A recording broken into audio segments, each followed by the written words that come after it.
Welcome back to Expedition HQ. We're here with the one and only Ben Southall from Best Life Adventures. Morning. How are you, Ben? Very good. This is a big Monday. It must seem like deja vu to you. You'll see a little while ago there we handed over Ben's Grenadier, stock standard vehicle. Ben brought it back to us a little over a week ago, and we've had to transform it into an expedition ready vehicle. Well, I'm super excited because this is obviously taking what is very much, off the production line and building it into a house and a home and an office and everything else. And I have not seen under this sheet yet, and everything has happened to make it livable and workable. And I have 5 days left before I have to leave, so it's very last minute. That's right. Yeah, we've had the whole crew from SLRV on the job here, getting everything done, fitting everything out for Ben. So I guess it's time, Ben. Well, let's have a look at it. Wow. Yeah, it's a brute, isn't it? It's an absolute brute. The office and the home, my God, there is so much to look at. There is so much to absorb. Jeez, it's changed. It has changed so much. And yeah, I've got 5 days to get this all packed and ready to go. Should we have an explore and see what's happened? Let's have a bit of a rundown here, Ben. I suppose the first thing you'll notice under here, we've got the factory Rhino roof rack, the platform up there. Yeah. And that's enabled us to put on this rooftop tent up here from iCamper. So that's going to be your home for the next few months and going forward. It's going to be amazing because this is obviously the first part of this is the Simpson Desert crossing. So it's my first time doing a big desert crossing in Australia. I've done the Sahara in Africa with the old Land Rover. But this is really, I suppose, the key behind all this sort of stuff is the solitude, the wilderness, the distance, and the Ineos has got a decent enough range, but having stuff like the XSPEC long-range tanks on there to give me that extra 70, 80 litres worth of fuel means I might get to the destination. That's right, yeah, you're going to need that sort of stuff out there. So, yeah, I guess getting to those, then we've got X plates, we've got the X frames on both sides here, 30-litre diesel tanks. As you mentioned there, you're going to need sort of maximum fuel capacity when you're out there. The good thing with these too, when you get back or if you're in and around town, these simply come off and you can take your tanks off. Right. Or two bolts down here, you can just undo these two nuts, flip your X frame up, and you can basically take this off and attach any of the other XSPEC accessories such as your pantry unit, jerry can holders, whatever. So you can customize these for every trip that you do.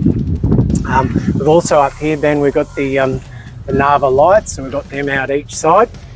So at night you'll be able to light up your camp and maybe do a bit of work and whatever outside. Yeah, it looks amazing. It really does. I mean, it's really popped, doesn't it? I mean, having the base vehicle and then seeing everything go on it and come to life means it's now a working, proper, functioning office, which is what I needed it to be. Exactly. Also under here, Ben, you'll notice the stance of it. She's sitting up a little higher than usual. Okay, yeah. So this is to get me through those hard, rough parts of the desert when I've got that full weight in there to lift it up by another. How far has it gone up? We've gone up about 35 mils. So we've got in here the iBack Pro lift system. So it's basically another spring rate higher than the Ineos's factory coils, which are set up for a bull bar and a winch. So this is just one higher. Still handles really nicely like a factory ride, but obviously when you're carrying a little more weight, that's a good setup, and it gives you that little bit extra clearance as well. I mean, once those drawer systems and once the food is in and the water and the fuel in there, it's probably going to sit back down to almost a normal height again. That's right, and also especially when you've got some extra loads and that up there, that higher spring rate's going to help as well. So let's pop around the other side and have a look at this awning bed. Oh, sweet, the Clever Shade setup. Clever Shade, yeah. So this is our preferred awning here. Couple of reasons. It's literally just the best awning on the market. The materials, it's 16 kilos, very easy to open. It's a really taut awning and it's awesome in the in the wind. So it's so discreet as well, really. Some of them sit on the side, such a big lump on there, but it's almost like it's sort of got the aerodynamics built into it as well. It's really minimal. That's right. Yeah, some pretty chunky awnings out there. So we've had real good success with this. So I'm sure you're going to be really pleased with that. Again, on this side, we've got another XSPEC frame. Yeah. And then another 30-litre tank on here, Ben. So that's 60 litres of extra diesel. You reckon that'll get you through? I reckon that'll get me to Mount Dare, no problem. No worries. And then also we have a XSPEC lithium battery fuel transfer pump. So it makes it real easy on that other side. You can just drop that into the tank and go straight down into the car's filler. And this one here, we can easily just unclip this, take it round, sit it on the ground, and then pump up into the filler as well. So love it.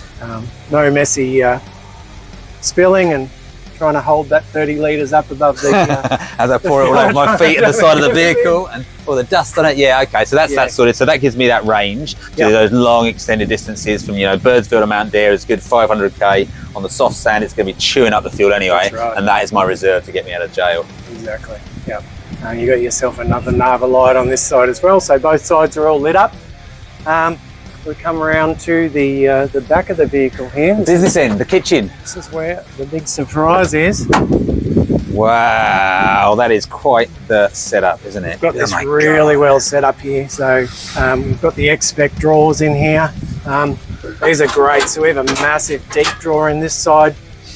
This side here you can stand up all your bottles, all your paper towels, everything vertically. So it's a real good setup for all that sort of stuff. Obviously you've got your dividers in here, so you can you can adjust those to stop stuff rattling around. Yeah. Other side here, another good sized drawer. And then we can extend this one out for your kitchen bench. This is the kitchen. Lift up in here for a bit of cutlery and all that sort of stuff. So good stainless steel top there. It really increases the space, doesn't it? The size, and you've got that. There's so much storage space in that major drawer there, and then to have this as the workshop and the kitchen area. That's right. It's perfect. Yeah, yeah. We've got the jet boil in there. I know you run the jet boil. Got a few on-track meals here, so you use these for all your expeditions for your clients and that already, Ben? They've been amazing. Using this jet boil system, I can now cook for groups of between 10 and 20 people, and on-track actually do some bulk size ones of those as well. The coconut ginger chicken, absolute winner. But that's really saves water in the Simpson as well, because if you're having to take all that water to rehydrate the meals, why not just take the wet stuff? The vehicle will carry it, so that's the bulk of the food we're going to be using for the first part anyway. So you simply put them in water and reheat them. Absolutely, easy as. To go. And they last around about a year in those packets, so some longer, don't they? I'm going to have this luxurious Australian steak in the middle of the desert. It's going to be pretty damn good. Very good. So, all right, so moving on from there, we do have the Ineos's factory table here as well. So a little bit extra table space there if you need to do some more prep. And what I love about this kitchen too, when you get your jet boil out here, is sort of standing in this space, especially if you've got a beautiful view. Yeah. You can stand here and do all your cooking and look out at the scenery. So. And then playing devil's advocate, if it's pouring down with rain, having that clever shade 270 over the top means this is a covered area. It's that protected 100%. Safe space on potentially a wet day as well. Exactly. So yeah, moving forward into here, we've got the Bushman fridge for you. So we've got a 65 litre fridge in there. Little freezer and that in there. She's cold already, you can feel that. Yeah. So yeah, I know you were chasing a vertical fridge. It's just a lot more practical in here. Be able to get in and out of that rather than having one that's on a whole rail system. You almost lose the ability to store that much stuff around it and in it. So having the vertical size is really on the door as well. And then also, being able to get stuff. There's gonna be a lot of stuff space in there just to get things in, just to fine lines where we're going to put things. So yeah, it's an amazing setup. And then the water on the side of it as well. That's right. Yeah. So in the side here, we set up one of our vast water tanks. So we mounted that onto the fridge cage. Cool thing about this, Ben. Set this up here. We can also drop our table down. I'll run this under here. So this is just a magnetic tap. Oh wow! Set that up here, and then obviously you've got your on and off button here to run all your water system. So as a setup, you've got everything. You've got your cooktop, you've got your drawers, you've got your fridge, you've got your water. Home from home, isn't it? Just needs me inside it now. That's right. The only other system there, I suppose, we've got now is our battery setup. So Ben supplied us this one here from Goal Zero. So a lithium battery power pack.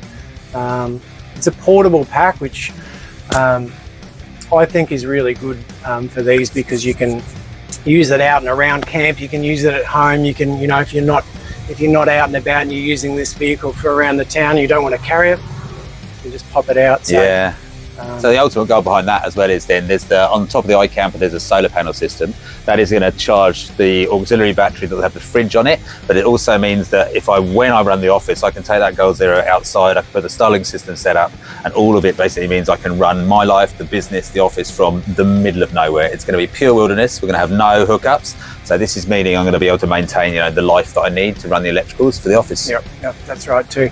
And we've got that hooked up to the vehicle as well, so that'll also charge while you're driving. Last one here, Ben. We've fitted this out with the Icon Pro for you, the UHF, and then the mobile one antenna on the front there. So mandatory for communications in the Simpson. You've got to have that one then. 100%. Okay. We do a lot of these for Ineos customers, so it's a really good unit. I think the only thing you're going to need now is to put your sand flag on and you're on the road.